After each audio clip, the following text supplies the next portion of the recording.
महाराष्ट्र में महाविकास अघाड़ी के भीतर सीट बंटवारे को लेकर जो पेच फंसा था करीब करीब सुलझ गया है। ऐसे में महाविकास अघाड़ी इस पूरे सीट बंटवारे को लेकर के एक जॉइंट स्टेटमेंट भी दे सकती है। सीट बंटवारे की आखिरी बैठक इस समय मुंबई के ग्रैंड हयात होटल में चल रही है, जहां पर तीनों ही पार्टी के प्रमुख नेता मीटिंग में शामिल हुए हैं। जो प्रमुख मांगे थी या कुछ सीटें थी, उन सभी पर करीब करीब औपचारिक सहमति बन गई है और आने वाले समय में तीनों पार्टियां संयुक्त तौर पर महाराष्ट्र के विधानसभा चुनाव में जाएंगी और महायुति के सामने एक चुनौती पेश करेंगी। हालांकि पिछले 3-4 दिनों से जिस तरीके से गाड़ी डिरेल हो गई थी, उसको पटरी पर लाने के लिए एनसीपी और शरद पवार ने मेहनत की। पहले कांग्रेस के नेताओं को अपने घर बुलाया, फिर उन्होंने शिवसेना के नेताओं से बात की, जिसके बाद फिर से महाविकास अघाड़ी के बीच बातचीत आगे बढ़ी है और जल्द ही इस पर फैसला हो जाएगा। वीडियो जर्नलिस्ट बालकृष्ण के साथ अभिषेक पांडे, भारत एक्सप्रेस, मुंबई। महाराष्ट्र में विधानसभा चुनाव से पहले पोस्टर का खेला शुरू हो चुका है।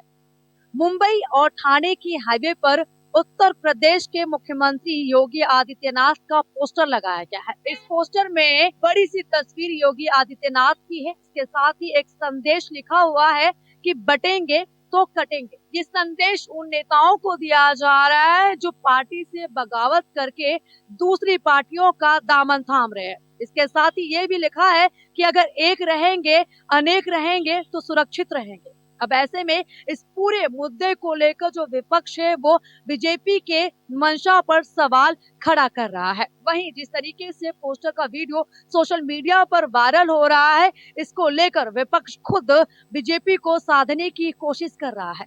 इस पोस्टर में विश्वबंधु राय जो कि बीजेपी के नेता हैं, उनका नाम लिखा हुआ है और उन्होंने कहा है कि जिस तरीके से विपक्ष तुष्टीकरण की राजनीति कर रही है, बंटवारे की राजनीति कर रही है, उसका संदेश इस पोस्टर के जरिए विपक्ष को दिया जा रहा है। ऐसे में ये देखना होगा कि इस पोस्टर वॉर का जो खेला है वो कहां तक चलता है और विपक्ष या फिर महायुति की तरफ से आगे इस पर क्या कुछ जवाब दिया जाता है। कैमरामैन घनश्याम के साथ में आंचल तिवारी, भारत एक्सप्रेस। झारखंड विधानसभा के चुनाव में बीजेपी जैसे जैसे अपने कदम तैयारी की ओर बढ़ाती चली जा रही है, वैसे वैसे पार्टी की परेशानी भी बढ़ती चली जा रही है। कल देर रात लुइस मरांडी, दिनेश साडंगी के बेटे कुणाल साडंगी, गणेश महली और सत्यानंद झा बाटुल सरीखे नेताओं ने बीजेपी का दामन छोड़ दिया। इसमें से सत्यानंद झा बाटुल को छोड़कर बाकी तमाम नेताओं ने न सिर्फ बीजेपी को छोड़ दिया बल्कि जेएमएम का दामन थाम लिया। ऐसे हालात में इन लोगों के पार्टी छोड़ने से जहां एक तरफ बहरागोड़ा में डॉक्टर दिनेशानंद गोस्वामी को परेशानी होगी, वहीं गणेश महली के शामिल होने से चंपई सोरेन के लिए कठिनाई पैदा होगी। कुल मिलाकर अगर देखा जाए तो बीजेपी में जिस तरह से बागियों की फौज बढ़ती चली जा रही है, ये पार्टी के लिए अच्छे संकेत नहीं माने जा सकते हैं। हालांकि बड़े नेता तो बहुत निश्चिंत हैं, लेकिन जिस तरह से कार्यकर्ताओं के अंदर भी इस बात को लेकर आक्रोश और दुख है, ऐसे में इससे इनकार नहीं किया जा सकता कि जिस तरह का परिणाम लोकसभा के चुनाव में कार्यकर्ताओं के दुखी रहने के कारण हुआ, उसी तरह का परिणाम विधानसभा में भी बीजेपी को देखना पड़ सकता है। भारत एक्सप्रेस के लिए कैमरामैन धर्मेंद्र के साथ मधुकर आनंद, रांची। मध्य प्रदेश में बेरोजगारों के लिए बड़ी खुशखबरी है कि 1 लाख सरकारी नौकरियों पर भर्ती प्रक्रिया शुरू होने जा रही है। आज भोपाल के वल्लभ भवन स्थित मंत्रालय में मोहन यादव कैबिनेट की महत्वपूर्ण बैठक हुई। इस बैठक में कई महत्वपूर्ण निर्णय लिए गए, जिसमें से ये महत्वपूर्ण निर्णय है कि भोपाल में जो सरकारी नौकरियां हैं उसके लिए 1 लाख पदों पर भर्ती प्रक्रिया शुरू होने जा रही है। आगामी दिसंबर वहाँ से जो मध्य प्रदेश के तमाम सरकारी सरकारी विभाग हैं उसमें भर्ती प्रक्रिया शुरू होगी, जिसमें सबसे ज़्यादा भर्ती स्वास्थ्य विभाग में होगी, लगभग 46,000 से ज़्यादा। इसके अलावा आज जो विश्वविद्यालय के कर्मचारी हैं उनके पेंशन को 7वें वेतनमान के अनुसार देने का निर्णय लिया गया है। इसके अलावा एक महत्वपूर्ण निर्णय नाबालिग दुष्कर्म पीड़िता के पुनर्वास को लेकर लिया गया है। इसमें नाबालिग दुष्कर्म पीड़िता के पुनर्वास को लेकर 10 लाख रुपए की आर्थिक सहायता दी जाएगी। सिंहस्थ में जो जमीन दी जाएगी अखाड़ों को, साधु संतों को, उसमें आज अनुमोदन कैबिनेट ने किया है इस निर्णय का। इसके साथ साथ परिसीमन आयोग को लेकर और सोयाबीन की खरीदी को लेकर भी आज कैबिनेट की बैठक में चर्चा हुई। इसके अलावा जो रीजनल इन्वेस्टर समिट जो हो रही हैं उसको लेकर भी चर्चा हुई, और जो कल रीवा में एक बड़ी रीजनल इन्वेस्टर समिट होने वाली है उसको लेकर भी आज की कैबिनेट में चर्चा हुई। कैमरामैन मनीष के साथ भारत एक्सप्रेस के लिए भोपाल से अजय भटनागर।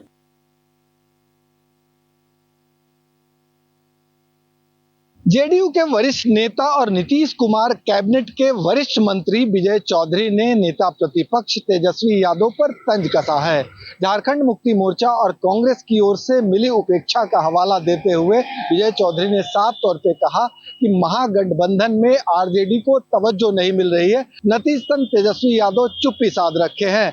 उन्होंने आरोप लगाया कि तेजस्वी यादव जिस अंदाज में झारखंड में चुनाव लड़ने का हवाला दे रहे थे, कांग्रेस और झारखंड मुक्ति मोर्चा ने ठेंगा दिखा दिया है। विजय चौधरी ने एनडीए की एकजुटता का हवाला देते हुए साफ तौर पे कहा कि एनडीए इंटैक्ट है और बिहार ही नहीं झारखंड में भी अपार सफलता के साथ एनडीए की सरकार बनेगी और इस दिशा में नीतीश कुमार भरपूर प्रयास करेंगे।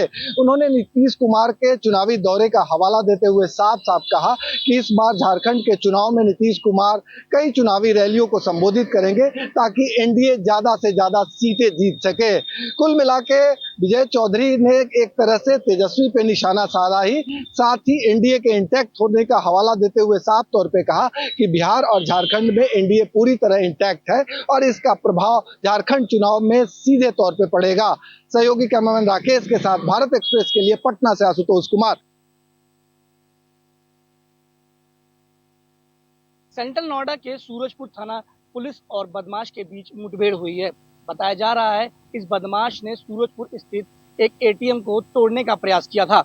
ये पूरी घटना वहां लगे सीसीटीवी में कैद हो गई। इस घटना की जानकारी जैसे ही पुलिस को मिली, पुलिस लगातार इस बदमाश को पकड़ने का प्रयास कर रही थी, जिसके बाद आज पुलिस चेकिंग के दौरान एक बाइक सवार को रोकने का इशारा करती है, लेकिन वो बाइक सवार वहां से फरार हो जाता है और पुलिस पे फायरिंग शुरू कर देता है। लेकिन उस जवाबी कार्रवाई में पुलिस फायरिंग करती है और बदमाश के पैर में गोली लग जाती है और बदमाश घायल हो जाता है। बताया जा रहा है ये बदमाश बड़ा ही शातिर किस्म का अपराधी है। इसी ने ही कुछ दिन पहले एक लूट जैसी घटना को अंजाम दिया था। Rahul Thakur, Bharat express, greater Noida.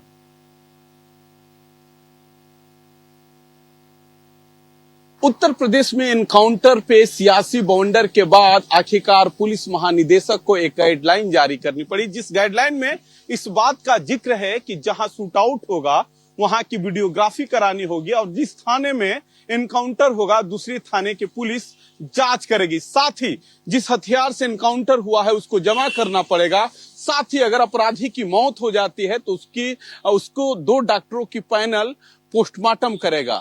साथ ही यह भी निर्देश दिया गया है कि एनकाउंटर में जो भी शामिल अधिकारी होंगे उनसे 1 रैंक ऊपर के अधिकारी इस मामले की जांच करेंगे। निर्देश आने के बाद हो सकता है कि जो लगातार एनकाउंटर पे सियासत होता रहा उत्तर प्रदेश में वो बंद हो जाए। सहयोगी राहुल चौहान के साथ रजनीश पांडे, भारत एक्सप्रेस, लखनऊ।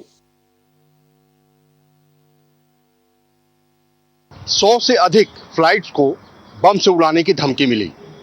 हालांकि ये धमकी महज अफवाह निकली, लेकिन सवाल उठता है कि आखिरकार फ्लाइट्स को बम से उड़ाने की धमकी क्यों दी जा रही है।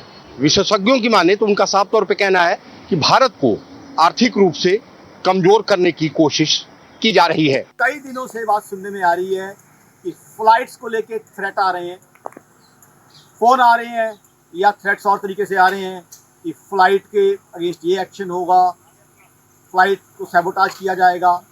तो जाहिर सी बात है इस तरह के फ़ोन आना देश के लिए बहुत नुकसानदेह।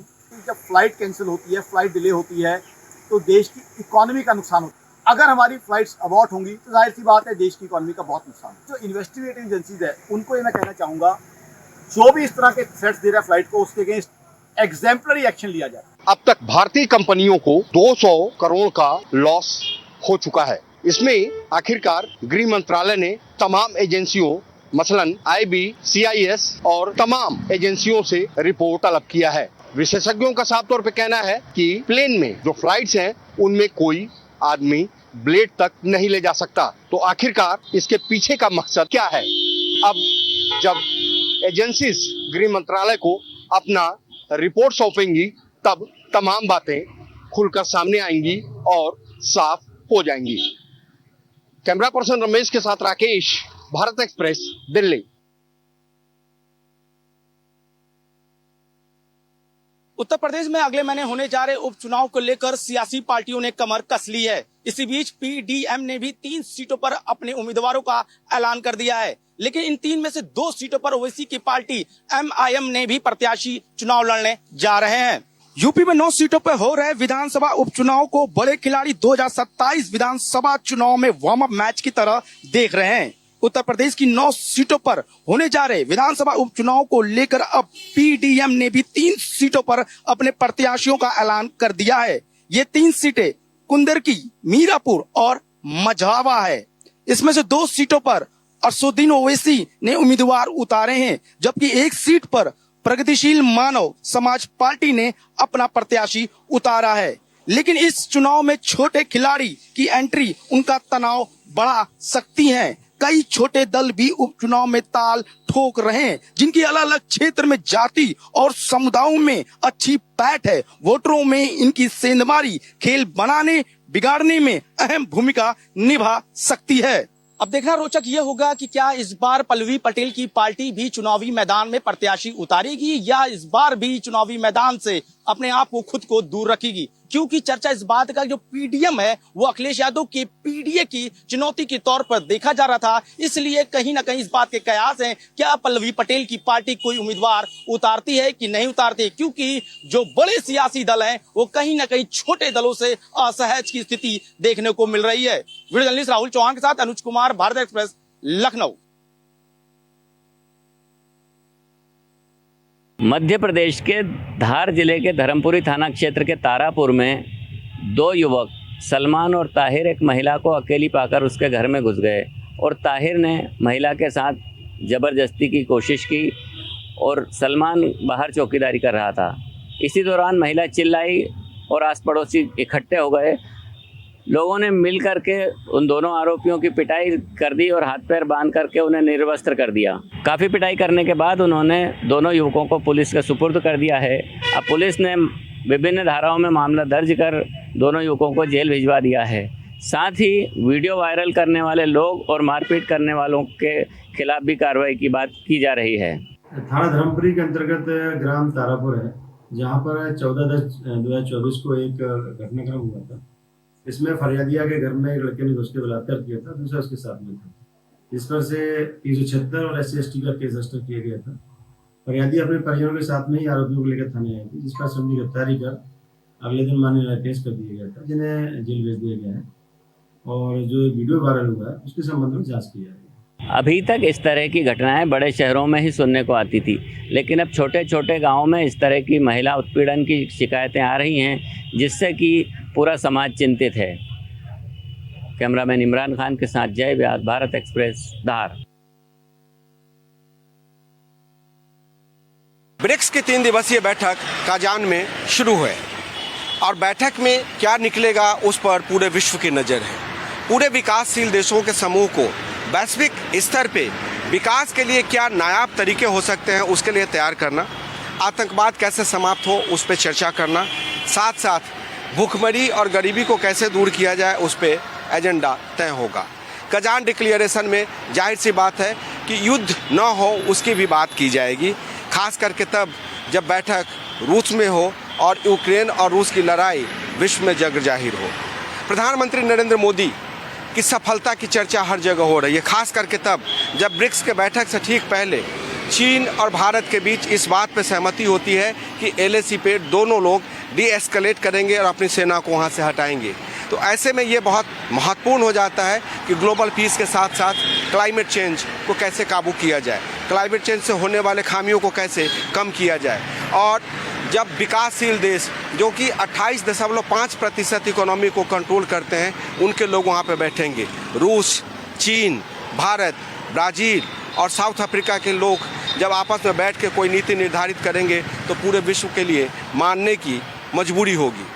जाहिर सी बात है कि इस बैठक का बहुत महत्वपूर्ण योगदान होने वाला है और विदेश मंत्रालय इस बात पर नज़र बिठाए हुए है कि आखिर वैश्विक लेवल पे ऐसी कौन सी फॉरेन पॉलिसी को और से डिवाइस और मैकेनाइज किया जाए ताकि भारत की विदेश नीति और ज़्यादा से ज़्यादा मजबूत हो।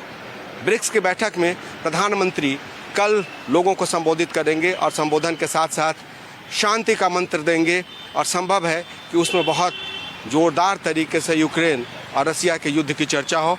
पाकिस्तान ने जिस तरीके से कंधरवाल में हमारे 7 लोगों को मारा है उसकी भी चर्चा हो और चर्चा होने के साथ साथ इस बात पे एक कोई कानून बनाने की बात की जाए, कोई ट्रीटी तैयार हो कि आतंकवाद को हमेशा के लिए विश्व की धरती से कैसे नेस्तनाबूद किया जाए। वीडियो जर्नलिस्ट हुकुम सिंह के साथ कृष्ण मोहन शर्मा, भारत एक्सप्रेस, दिल्ली।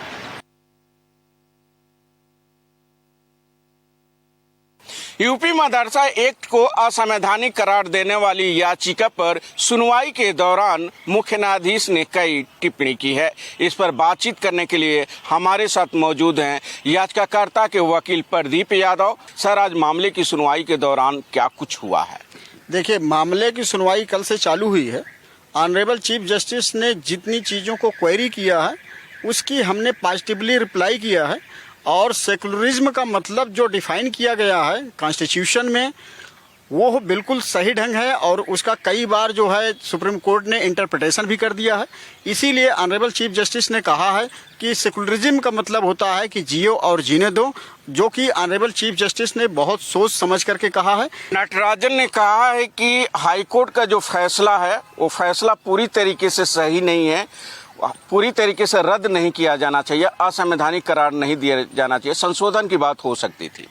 नहीं, अब देखिए, चूंकि वो हमें नहीं समझ में आता है कि हाई कोर्ट का फैसला पूरी तरह से रद्द भी नहीं होना चाहिए और पूरी तरह से लागू भी नहीं होना चाहिए। ये एडिशनल सॉलिसिटर जनरल का आर्गूमेंट चूंकि हमें नहीं समझ में आया, लेट अस, तो ऑनरेबल सुप्रीम कोर्ट तय करेगी कि क्या चीज़ सही है क्या गलत है। तो इन्हें उम्मीद है कि सुप्रीम कोर्ट इनको राहत देगा। अब देखना होगा सुनवाई के बाद सुप्रीम कोर्ट का इस मामले में क्या फैसला आता है। भारत एक्सप्रेस के लिए कैमरा पर्सन हुक्म सिंह के साथ गोपाल कृष्ण।